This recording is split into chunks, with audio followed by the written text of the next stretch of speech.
Hi everyone, I am your student teacher for today, Karil Alcalaticson, and today we will going to discuss about pro forma income statement and profit and loss.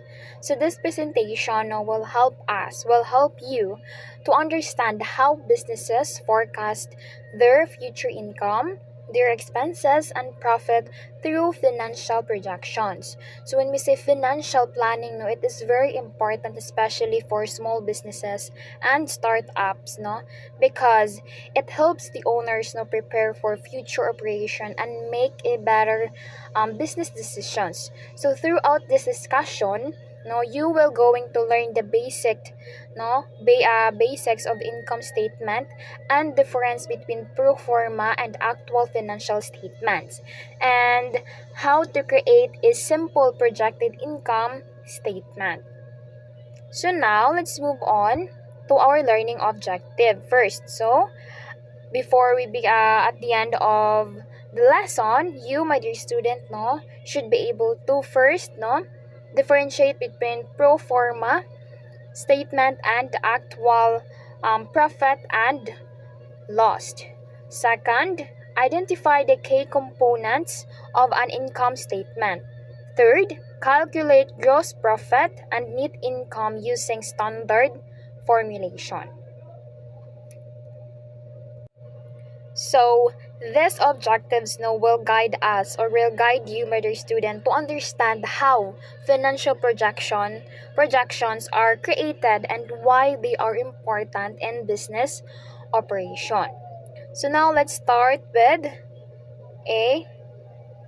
So first is pro forma income and statement loss. Let's look at as I said earlier. So when we say a practical guide to understand financial projection, so this lesson no focus on financial planning for especially for small business and startup. So businesses no need financial projections, as we all know, no, to estimate whether they are earned profits or expenses losses in the future. So financial projections no will also help business owners prepare budgets, no, manage your expenses and determine if the business idea is sustainable. So a pro forma, so the purpose of pro forma income statement no serve as a forecast tool that predict future financial performance no based on assumptions and expected business activity.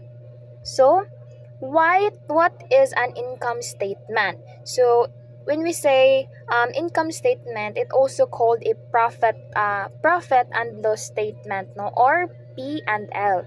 No, it is a financial report that shows a company's revenues, no, the expenses and the net profit over specific period of time. So it helps no the owner to determine whether the company is earning or losing the money. So there are um, there are two main types discussed in this lesson. First is the actual profit and loss. So the actual profit and loss statement is based no on real and historical financial data. So it records the actual revenues earned and expenses incurred to the businesses. So the second one is pro forma income statement. So it is the projected or the forecasted statement. So it estimates the future revenues, no, the cost and the profit based on assumptions and expected business condition. So in simple term, so actual profit and loss shows what already happened, while pro forma shows what might happen in the future. Nga na siya. So this distinction is important because businesses use projections for planning before the actual operation occur. No? The last another is why use a pro forma statement. So businesses no use pro forma statement for several important reasons. First is planning and budgeting. So, a pro forma statement, no, it helps the businesses forecast future activities, no, and allow them to allocate resources properly before spending real money. The second is attracting inventors. So, inventors and lenders, no, often as require of financial projection, no, para ma-evaluate nila whether a business is profitable or worth investing ba na siya na types of business. Third is decision making. So, all of the business owner can compare different scenarios, such as increasing prices, hiring employees, and expanding operation. Of course, if you are a business owner or an investor, you should always make a decision making. You should be wise, in choosing what types of business are you going to build, or what types of business are you going to invest. So kung kana ba na siya na types of business, naa ba kay profit ana at the end of the day, or wala kay puro ra cost, puro expenses. So ang gansi is ikaw, ikaw as a business owner, at the same time ikaw nga investor. So decision making is very important, Fourth is risk management. So financial projections, help identify possible financial problem early as business can prepare contingency plans. So overall, so there's four several reason, a pro forma statement helps businesses become more organized, strategic, at the same time financially prepared. So now, we have here the key components of an income statement. So now let's discuss the major components of an income statement. First is the revenue. So when we say revenue, it refers to the total income earned from selling goods or services. So when we say COGS, or cost of goods sold, so there are the direct costs involved in producing goods or service, such as raw materials and labor. So when we say gross profit, it is the amount remaining after subtracting cost goods sold from revenue. So mao na siya ang imong, when we say gross income, mao na siya imong kung jud nimo tawag di aning imo nang tawag di aning your net income na jud na nimo na siya. So ang formula is here, gross income, it is the equals revenue. So when we say COGS, it is the net income equals profit, gross profit and operational expenses. So when we say operational expenses, they are the daily business expenses, such as rent, salaries, utensils, what else? Transportation and marketing. So when we say net income, just like what I have said, it is the final profit after subtracting all the operating expenses from gross profit.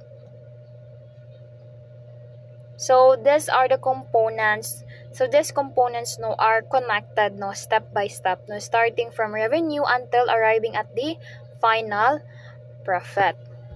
So these slides is all about sample of pro forma income statement. So this simplified example illustrating how the components income is practiced. So the business project a total revenue of 100,000 from sale. The next is the cost of goods sold is estimated at 40,000. So these are the direct production costs. So to calculate gross profit, you have to subtract 100,000 minus 40,000. So it equivalent to 60,000 na lang. Then the business statement operating expenses worth of 3 30,000, no, including the rent, no, the salaries, utensils, and marketing expenses. To calculate the net income, you have to, of course, subtract the gross profit, which is the 60,000. So 60,000 minus 30,000 is equal to 30,000. So therefore, the projected net income is 30,000. So this example, no, it demonstrates how business, no, estimate future profitability using projection. So now let's move on to building your pro forma statement. So creating a pro forma statement, no, follows a step-by-step process. So first is estimate sell. So first, no, forecast. You have to forecast the expected revenue based on market research, no, customer demand and pricing. Second, no, forecast cost, no, estimate the cost of goods sold, no, including the materials, no, the labor and production expenses. Third, no, is to calculate gross profit. So subtract the COGS from revenue to determine the gross profit. Step 4 is estimated operating expenses. So you have to identify the expected business expenses, no, such as the rent, the salaries, the utensils, transportation, and marketing. Step 5 is compute net income. So finally, subtract the operating expenses from gross profit to get the net income. Then, following this step, it helps business prepare organized and realistic financial project. So, but there are also disadvantages and limitations of this. Now, let us first know the advantages. So, like any business tool, no, pro forma statement have both disadvantage and limitation. So, first, in disadvantage, no, they support strategic planning and budgeting. No, ng some of or most of the business, the entrepreneur or the business owner na nagagamit sila og pro forma to project, no, kung pila ang ilang income na makuha at the end of the day sa ilang business. So, mulambo ba na siya nga business or dili ba? Second, no, it helps them build a credibility with investors and the lenders. That's like what I have said earlier. So, and also, it also allowed the businesses to identify financial risk earlier. So, diha pa lamang malantan nila, ma-project na nila, okay, murag na atay issue diri gamay, so we need to fix this. Mo nang nagagamit ang business owner, some of the business owner nagagamit sila og pro forma, no, para malantaw nila ang ilang projected income at the end of their projected incomes ilang business.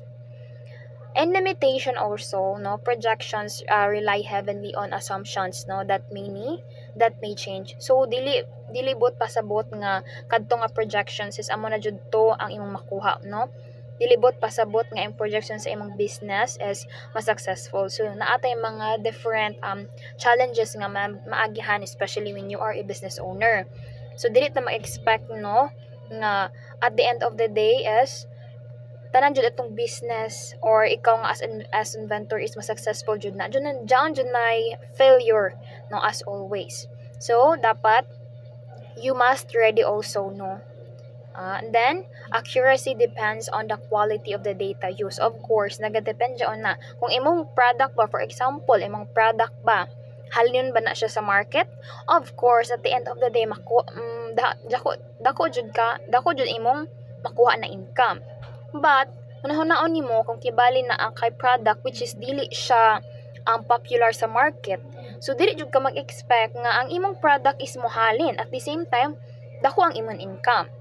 So you have to depend on the quality, no, of your product.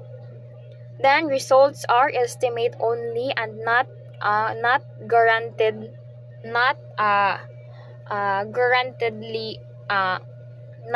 guaranteed income, of course. So therefore, business should regularly update their projections, no, to reflect business conditions. So dapat ikaw nga business owner always jud nimo nga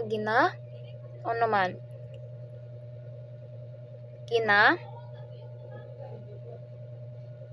locate imong business. Gina check imong business sa flows imong business, no? Diba na ang inyong income. So, the bottom line is that a pro forma income statement is a valuable tool, no, forecasting profitability and guiding financial decisions, no, when preparing carefully and realistically. So I that's all. So that concludes my presentation about pro forma income statement and profit and loss. So to summarize, no, an income statement shows revenues, the expenses, and profit. So a pro forma statement is a projected financial report used for future planning. So businesses use these projections for budgeting, decision making, no, attracting investors, and managing the risk. So understanding gross profit and net income, no, helps evaluate business performance. So I think that's all. So thank you for listening.